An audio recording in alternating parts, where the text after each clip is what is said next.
पिछले हफ्ते Donald Trump ने अनाउंस किया कि अब H1B वीज़ा पे कंपनीज को $100,000 की एनुअल फीस देनी पड़ेगी।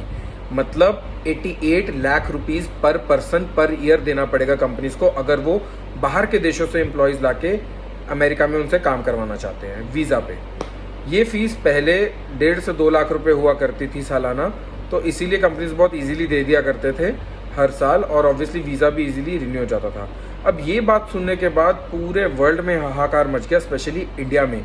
इसका मेन रीज़न ये है कि अमेरिका हर साल लगभग 85,000 H1B वीज़ा अलॉट करता है, जिसमें से 71% तो इंडियंस ही हैं, 12% चाइना है और बाकी बचे कुछ दूसरे देश के लोग। तो सबसे ज़्यादा इम्पैक्ट तो इंडियन इंजीनियर्स, इंडिया की सर्विस इंडस्ट्री पे आया, जहाँ से कंपनीज हायर करके बाहर लेके जाती थी, या फिर जो कंपनीज अमेरिका की हैं, इंडिया में भी रजिस्टर्ड हैं, वो कभी अपने एम्प्लॉयज़ को अमेरिका ले आती थी, जहाँ पे वो 2-3 साल काम करते थे, फिर वापस शिफ्टिंग होती रहती थी। ये सब H1B वीज़ा के तहत ही होता था। अमेरिका में अगर आप बाहर के नेशनैलिटी हो और आपको काम करना है, ऐसे कंपनी जो है वो आपको स्पॉन्सर करेगी, H1B वीज़ा अप्लाई होगा तो ही कर पाते हो। तो पूरे वर्ल्ड में हाहाकार मच गया, इंडिया में हाहाकार मच गया।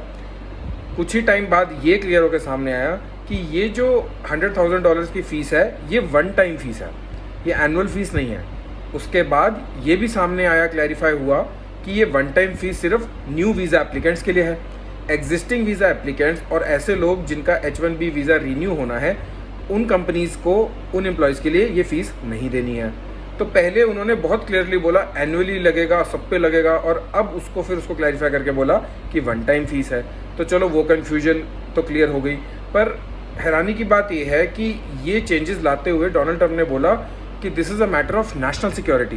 नेशनल सिक्योरिटी जैसी चीज़ को बीच में लाके उन्होंने ये चीज़ इंप्लीमेंट की, जबकि वीज़ा रूल्स सिर्फ यूएस की कांग्रेस ही, मतलब वहाँ की पार्लियामेंट में ही चेंज किया जा सकता है सबकी सहमति के साथ। इसलिए बहुत चांस ये भी है कि इस रूल के अगेंस्ट ज़रूर लोग कोर्ट में जाएंगे, कोर्ट में अपील की जाएगी कि इस रूल को खारिज किया जाए, बिकॉज नेशनल सिक्योरिटी के नाम पे आप ये कर देंगे, ये वाजिब नहीं है। आपका इस बारे में क्या सोचना है? Do tell me in the comments and do like, subscribe and share. Thank you.